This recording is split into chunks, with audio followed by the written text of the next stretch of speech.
Kwach is an actor, writer, TV host sometimes, and creative generally. It's just the other day when I was looking back and I realized, I think for me my path was clearly cut out when I was very young.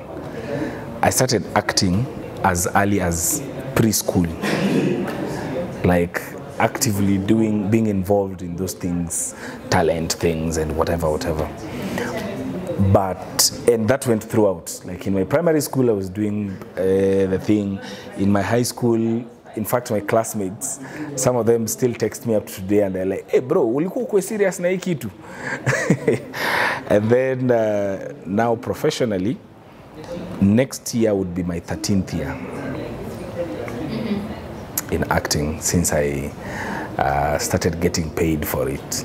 So when I was starting out, I wanted to be on TV. So we used to go for auditions. Tulikuwa tunaenda auditions in town. Hakuna mtu anatuchukua. And then this usually happens when you have no, what is it called? When you have no extraordinary features. You know, there are people who have extraordinary features, like they have a nose that is bigger than normal, you are shorter than normal, you are taller than normal, you are darker than normal. Then there is the rest of us, unakaa tu mtu wa kawaida. There's nothing unique about you, there is nothing. It's a skill, yes, but you know the skill, for TV skill is almost secondary, I'm sorry to say. It's usually more about how you look first. When they're auditioning, it will always be about, we are looking for a Caucasian, 5'6" tall, this. So that then, and understandably so, because your appearance is the first thing before you talk, before you act. So when no gigs were coming along, I was like, hey, okay. Then I went to theater. Because theater is now where your ability is really the thing.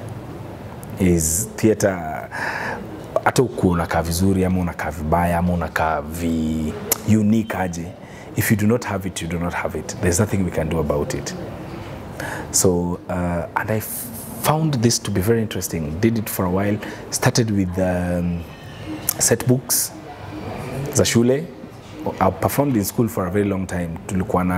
There's a theater group, it's called Theatrics Arts Ensemble. Jamaa anaitwa David Aliwa. Aliwa is majorly in Kisii areas and of course other parts of the country, but the greater western region of the country. So tukatravel huko sana, fanyia watu shows, perform in schools. Then now I came huko nje, joined a group called Heartstrings Entertainment at Alliance. Theater shows. So now we are doing theater for the public. Just kawaida, random. And this is also another one I really loved. So throughout this period, I'm also trying to audition for things here and there. But now when I got into like public performance of theater, for a minute I forgot about now auditioning. Wacha nifanye theater. It's what I enjoy and it is paying me anyway. So I did that for a while. Then one of my friends at some point along the road, of course I was doing also gigs hapa na pale, kama TV gigs hapa na pale, nikipata role ndogo hapa, nikipata role ingine pale. Then I met one of my friends who was doing, they were already into these online things. Me, I've never been a person of, I was never a person of at social media and online things and whatnot. So I meet her and she comes and tells me, hey, ni aje, by the way, si tufanye hiki, tunajua mimi nafanyanga na friends of mine, but I would also want to start something on the side, like almost a smaller team. Yeah? And I was like, yeah, me, I would want to be your team. This one day we are on set and I am shooting and I'm directing as well. So I want this guy to do this role in a certain type of way. And the more I keep telling him how to do it, the more the rest of them are like, na wewe si ufanye. Wewe vile uko hapa wewe si ufanye. Then hapana, mimi sitaki kufanya, kwa nini? Then I was like, wacha nifanye hii basi. Wacha nifanye hii moja. Then I did it. So when we did it, the reception was so, I think it is one of our clips that zimetrend sana. Sana. So now when that happened, we were like, So now they were like, na siku ukifanya. Like now, once in a while, just appear once in a while. AC and I think we met in 2016. 2016. She was a friend of our friend. And at that time, she was doing Bedsitter Chronicles. Yeah? So I don't know what was going on with them. I think that's around the time they were hacked. They were going through a whole thing, cross-eyed. So that's when she was telling me, and I'm always this person who, Nikki Patanana, someone who's creating content, and I consume your content, I'd want to give you reviews about your content, what I think you can do differently, what I think you can do better, what I think is really working for you. So because I had given her such notes when we met, so when this was happening, that's why she came to me and she was like, unakumbuka venye ulikuwa umeniambia, naweza taka kuanzisha ingine on the side. Yeah, so I was like, yeah, why not? Why not? Tufanye. So she's the one I started shooting the things with. And so now, after we had started, you see how she's doing this kind of thing actively because yeye hakuwa ana act kitu ingine, like no theater, hana history acting, akotona history ya Vines. But mimi, I'm coming from this whole background of acting. So after doing it for around 2 years, we were like, si tuifanye tu, tukifanya tu, and none of us was actually doing it actively as a thing we are doing in our lives, because at this point, Mimi, I'm already at Nation. At this point, I'm still doing theater. At this point, I'm doing all my other things. I was on Churchill Show. So, yeah, we decided to just be doing things. The Babaran thing was not our first idea to go viral. So the first one is the one I was telling you, where we were doing a concept of, a dinner date. So it received attention, hapa na pale, nini. Then another one we did, a second one that really again received attention when, when you date a Luo man, things like that. It received quite attention. So now when we did this one was actually just like also one of them, one of those. We had taken a small break because then our lives became busier, kidogo, at the start of this year. At the start of this year is when I did my first feature film as a main actor. So that was really engaging. And then also at the earliest stage of this year is when I also did a major supporting role in a TV series. So ikakuwa tuko busy. So when we came back and did now the shooting, the Baby Mama drama was the first idea that came. As an artist, your principal job is to observe what's going on around you, because that's how you create content. What's going on around you, you have to see, okay. Okay. Because even those other ideas that we have done, the ones that I'm telling you, it's just from observation. Tunaona, okay, watu hufanya hivi, watu behave hivi. So now when we did this one, I don't know what we were thinking. I don't know what must have been, where that came from. I can't really trace. Because I just remember it was just one of those ideas. Tumeka tu kwa session and we are like, nasi tufanye hii yenye na nini. And then we are like, ndio idea ikanikujia na actually tuifanye ni kama ni video call. Tuifanye ni kama tumepigiana and then tukaanza kuzusha. So when we did the first one, tukairusha online. To our shock, people actually thought that that's an actual couple that wanagombania whatever it is. So mpaka others are like, hey, na hawa sasa mbona wanaanika vitu zao online, sijui nini. Of course, many of our friends were lucky, those who know, others who knew me from Trend already, others who knew her from Bedsitter already, they know that these are actors. So they would come to the comment section and say, wasanii. So but when something leaves your page and starts going now to other people's pages, like wengine wanaweka WhatsApp, wengine wanaweka TikTok, wengine wanaweka wapi, there is no one to give this explanation ya hawa ni actors huko. You get? So people are sharing it ni kama this is an actual thing. And then also the other thing is we fell into the ongoing narrative here. Co-parenting is really a big thing now.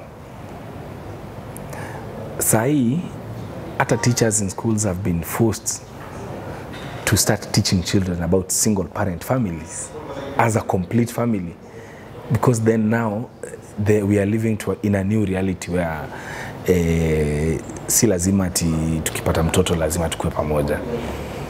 So I found that this clip really addressed that thing.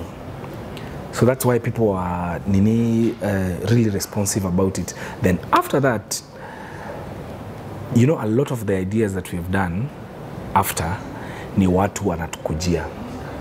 Like mimi when we started this thing, I would go in a cab, ama niende mahali kwa hoteli, ama social gathering, and someone would come to me and they're like, hey bro, yani ujui venye hiyo kitu mnasema ni mimi kabisa. Mimi kwanza hata wife wangu au sijui nini. Then they would narrate to me a whole story. And then in our next clip, we are like, na si tufanye ile story ya nini. And I usually ask someone before we that, tunaweza taka kuweka hiyo nini, and then she'll bora tu square, of course ati ni mimi, but we weka, you do whatever it is you want to do with the nini. So not exaggeration. No, in fact 90% of the things we do, the reason why people relate with them is because we are telling actual stories. Actual stories za mtu aliniambia ati yeye baby mama wake alimwambia aende mtoto huko kwa mortuary.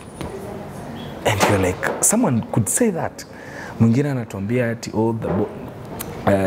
the girlfriend left him and started dating his boss.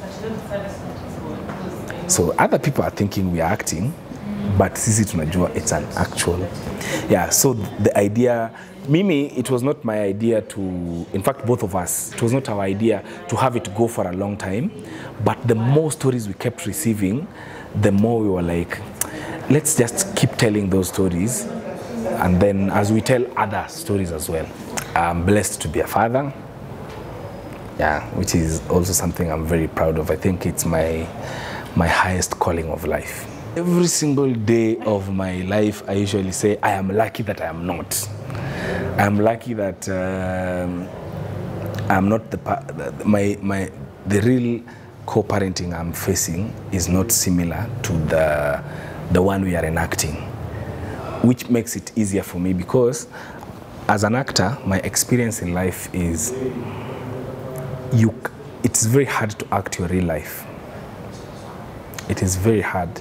You can get inspiration from your real life here and there. Of course, even the co-parenting thing, hakuna mahali, hakunanga kuvurutana. Even in relationships when you are still together, lazima mkwaruzane kidogo. But I'm so lucky that it's not that extreme. Most of the stories that we get are stories we've observed, seen, heard about, experienced, in terms of being in the same space with those people who are experiencing the drama. So yeah, it's very different. I think I'm lucky that the people in my life are very understanding and supportive. My baby mama's reaction now to the thing, to the baby mama skits, at first, she didn't say anything. Of course, it's because really we don't discuss our work together. The same way she would not talk about how she saw the show on the trend or a movie I did. We would not talk about it. She generally was not making a comment about them. And then at some point she decided, wewe sasa, buacha tuongelele hii kitu. But really what she was asking was, is there any part of this thing you're doing that is inspired by me?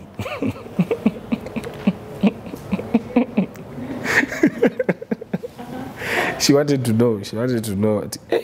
Inaweza kuwa ni mimi nimekusukuma kwa kona mpaka sasa umeamua kuifanya ikiwa skit.